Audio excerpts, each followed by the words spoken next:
Welcome to another Insight with Vision. I'm your host, John Terry with Vision Advisors. In this particular episode, we want to talk about 4 keys to sales success. If you want to build a truly world-class organization that stands out from all the competition in your area, there are 4 essential things you must do to make sure that you are going to be unique, different, recognized, and identified as the expert in your area.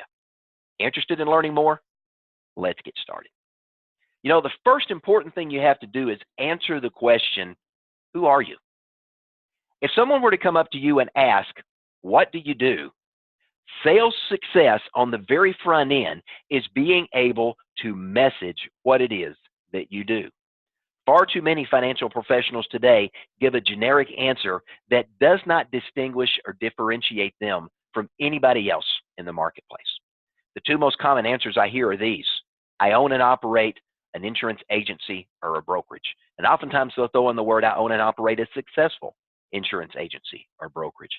The second most common one I hear is I sell annuities, life insurance, and long-term care. To either one of those answers, if you're asked by a prospective client, what do you do, and you make that statement as your answer, you're no different than the other 30, 40, 50 people in your community that do the very same thing. Sales success means messaging in a different and unique way that lets people not only understand what you do, but how you uniquely do it. So what if, on the other hand, you were asking this question, and the first 2 individuals that you asked answered the question the way you see the answers on the screen? What if you asked a third, and this is what they said: I help my clients make sure they don't outlive their savings once they retire. They have certainty. The money will be there month after month, year after year, for as long as one or both of them remain alive, so they can live and enjoy retirement.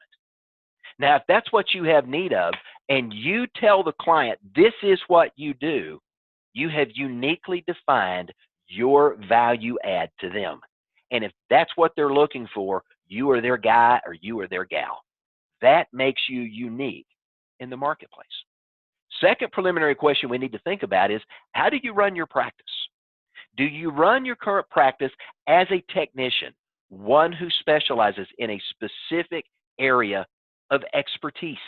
Maybe you just do long-term care, and that's all you do.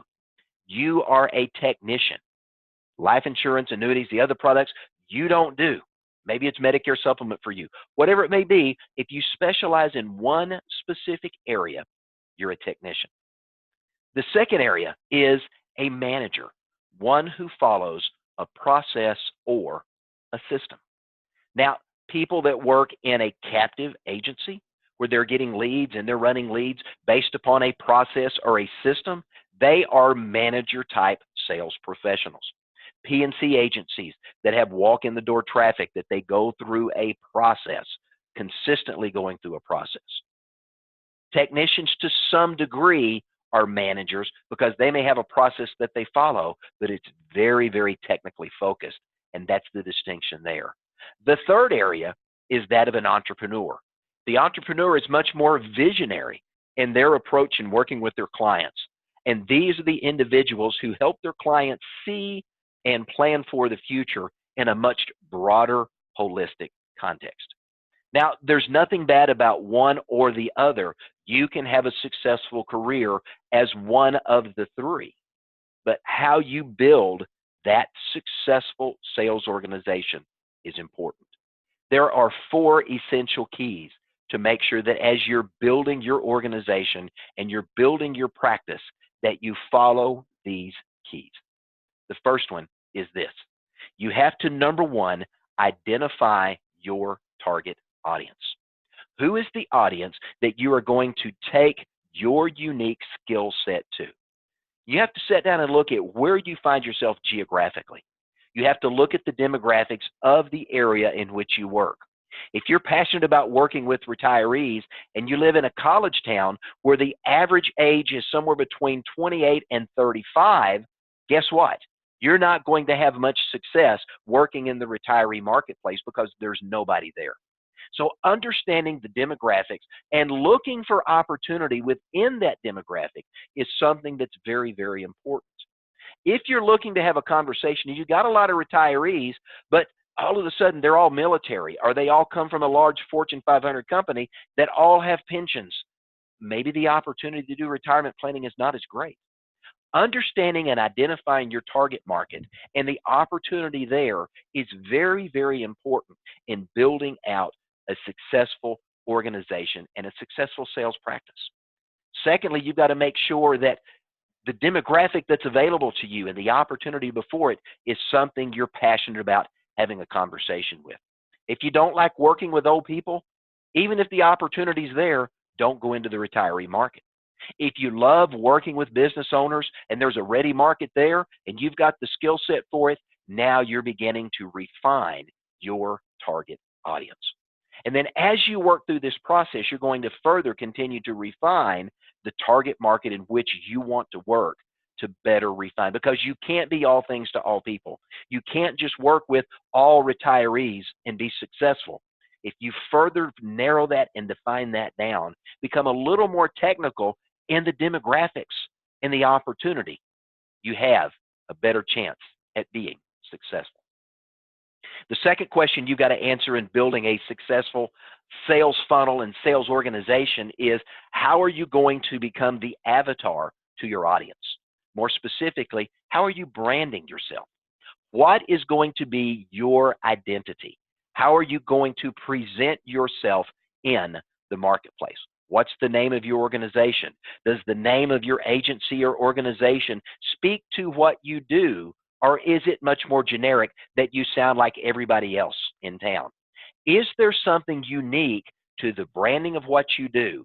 Not just the name of your organization, but maybe a tagline or a title that speaks to something that is unique to you, that is different from your competition. The identity that you're going to present, the taglines, the other information in your branding, it's important that you analyze and study, how does that relate to my target market? How does that relate to the audience I'm going to speak to?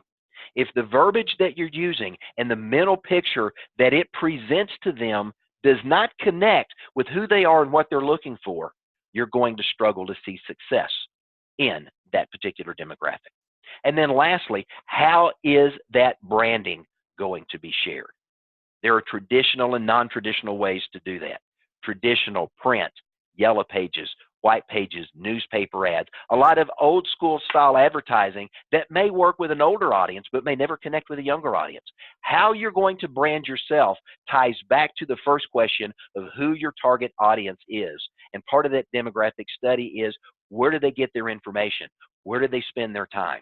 Do they read the newspaper? Do they listen to the radio? Do they watch television? Are they on social media? If they're on social media, what social media are they on? How do I get to them within that social media? Those are the questions that you've got to answer when it comes to the avatar question. The third essential thing of building a successful sales practice is understanding and identifying the needs of your target audience. What are their concerns? What are their fears? What are their objectives? What are their goals? Doing research and looking to see what major universities and major organizations that cater to and work with this demographic and study this demographic at length and in depth can give you an idea of what this audience is looking for. As an example, we know the number one fear of retirees today is outliving their income. Their number two fear is what happens if they get sick? How are they going to pay for the cost of care? And how are they going to avoid becoming a burden on their family? We know that because there are a number of studies out there that validate that these are the concerns of this audience. If you're dealing with a business owner audience, what are their concerns, their fears, their objectives, their goals? You've got to do the research on the front end to understand what your audience needs, because that ties back into the avatar, your branding of yourself, and the uniqueness of who you are and what you do. The number four important thing you've got to do to have a very successful sales practice is, how do you uniquely identify and present your offer? More specifically, how is what you do going to uniquely solve the needs of the target audience that you are going to?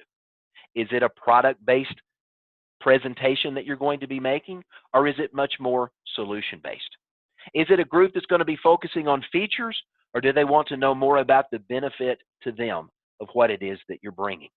What are the differentiators that set you apart from your competition that makes what you do and the products and the solutions and the features and the benefits that you bring to the table unique and different, that allow you to have a value add over others that are vying for your client's attention?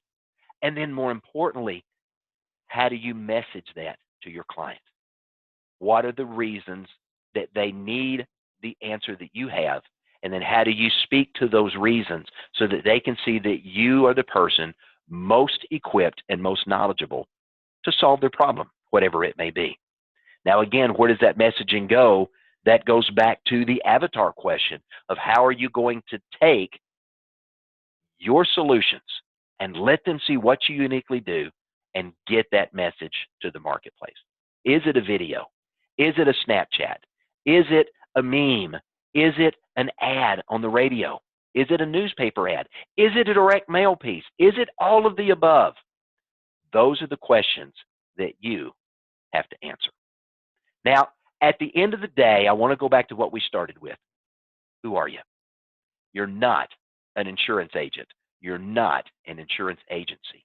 You are someone who sits down with your clients to look at all of the different pieces of their financial puzzle, whatever it may be, and you're going to help them put those pieces together so that at the end of their time with you, that puzzle is complete and it's picture perfect.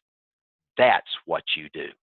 When you can take the 4 things that we covered in those 4 keys to success, identifying your unique audience, how you become the avatar, how you brand yourself to that audience, understanding and identifying the specific needs of that audience, and then determining and showing your clients how your solutions offer answers to their questions and solutions to their problems is what sets you apart.